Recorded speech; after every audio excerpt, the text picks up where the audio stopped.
Ericsson का मनोसामाजिक सिद्धांत। Ericsson ने कहा कि व्यक्तित्व जन्म से जीवन के अंतिम समय तक विकसित होता है और यह विकास 8 मनोसामाजिक अवस्थाओं में बटा होता है।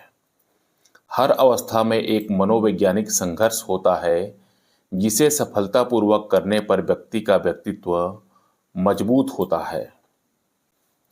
एरिक्सन के मनोसामाजिक सिद्धांत की 8 अवस्थाएं हैं। विश्वास बनाम अविश्वास, दूसरा स्वायत्तता बनाम लज्जा और शक, तीसरा है पहल शक्ति बनाम दोष, इसे खेल अवस्था भी कहते हैं। चौथा है परिश्रम बनाम हीनता, इसे स्कूल अवस्था भी कहते हैं। पांचवा है अहम पहचान बनाम भूमिका संभ्रांति, इसको किशोर अवस्था भी कहते हैं। छठवां है घनिष्ठता बनाम अलगाव, सातवां है जननात्मक बनाम अस्थिरता, आठवां है संपूर्णता बनाम निराशा। समाजीकरण तथा सामाजिक विकास संबंधी अन्य प्रमुख तथ्य हैं कि सबसे अधिक गहन और जटिल समाजीकरण किशोर अवस्था के दौरान होता है।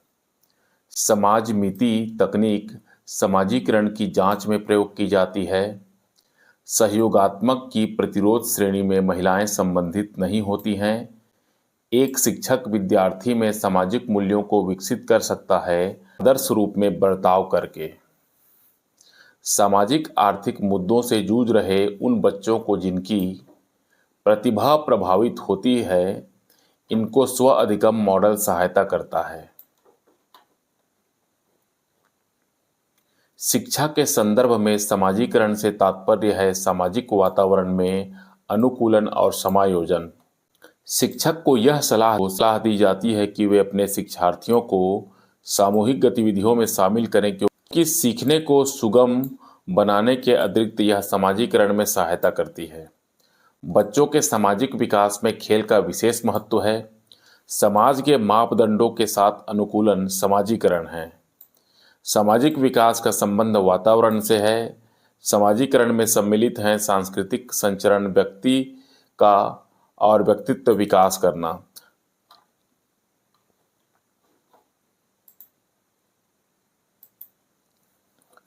कर्ट लेविन के अनुसार समूहों में जो परिवर्तन होते हैं उन्हें गतिशीलता कहते हैं। गतिशीलता, कर्ट लेविन के अनुसार समूहों में जो परिवर्तन होते हैं उन्हें गतिशीलता कहते हैं। पारस्परिक शिक्षण वाइगोत्स्की के सामाजिक सांस्कृतिक सिद्धांत पर आधारित है। समाजीकरण की निष्क्रिय एजेंसी है सार्वजनिक पुस्तकालय, समाजीकरण की सक्रिय एजेंसी है परिवार, स्वास्थ्य क्लब और इको क्लब। मनोसामाजिक सिद्धांत उद्यम के मुकाबले में हीनता स्तर पर बल देता है।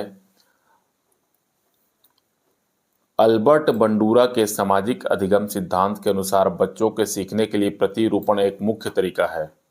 बच्चों को शाब्दिक या गैर शाब्दिक दंड देने का परिणाम होता है उनके स्वयं के प्रति अवधारणा को नष्ट करना। जनसंचार माध्यम समाजीकरण का एक महत्वपूर्ण माध्यम बनते जा रहा है। जनसंचार माध्यमों की बहुत बढ़ रही है और जनसंचार माध्यम अभिवृत्तियों, मूल्यों और विश्वासों को प्रभावित करता है। शिक्षा के संदर्भ में समाजीकरण से तात्पर्य है सामाजिक वातावरण में अनुकूलन और समायोजन। पोर्टफोलियो आकलन, कक्षा में शिक्षार्थियों से कहा गया कि वे अपने समाज के लिए क्या कर सकते हैं, इसे दर्शाने के लिए एक नोटबुक में अपने कार्यों की विविध शिल्प कृतियों को संयोजित करें। यह पोर्टफोलियो आकलन की विधि है। बच्चे के समाजीकरण में परिवार कम महत्वपूर्ण भूमिका निभाता है। प्राथमिक स्तर पर बच्चों के लिए संगीत, कहानी, नाटक, कला, शिल्प, खेल आदि गतिविधियों का संचालन विषय के साथ होना चाहिए। विकास के मनोसामाजिक सिद्धांत का प्रतिपादन एरिक्सन ने किया। बच्चों के सामाजिक विकास को प्रभावित करने वाला कारक है सामाजिक परिवेश जन्य तत्व। किसी दूसरी वस्तु की अपेक्षा एक वस्तु पर चेतना का केंद्रीकरण अवधान है। यह कथन है डंबिल का। विद्यालयों में सह पाठ्येतर गतिविधियां आयोजित किया जाना चाहिए क्योंकि छात्र के समग्र विकास के लिए आवश्यक है। वह अवस्था जब बालक अपने अभिभावक के साथ कम आनंदित होता है, संबंधित होता है उनके सामाजिक विकास से। जब आप एक शिक्षक समूह से जुड़ जाते हैं तो अपने समूह के अन्य लोगों की तरह पोशाक धारण करने लगते हैं, तो आप प्रदर्शन कर रहे हैं समूह की अनुरूपता का। और महिला की भूमिकाओं का निर्धारण समाज करता है, यह कथन बतलाता है कि लैंगिकता एक सामाजिक अवतरण है। किंडरगार्टन विधि का प्रतिपादन किया था फ्रोबेल ने।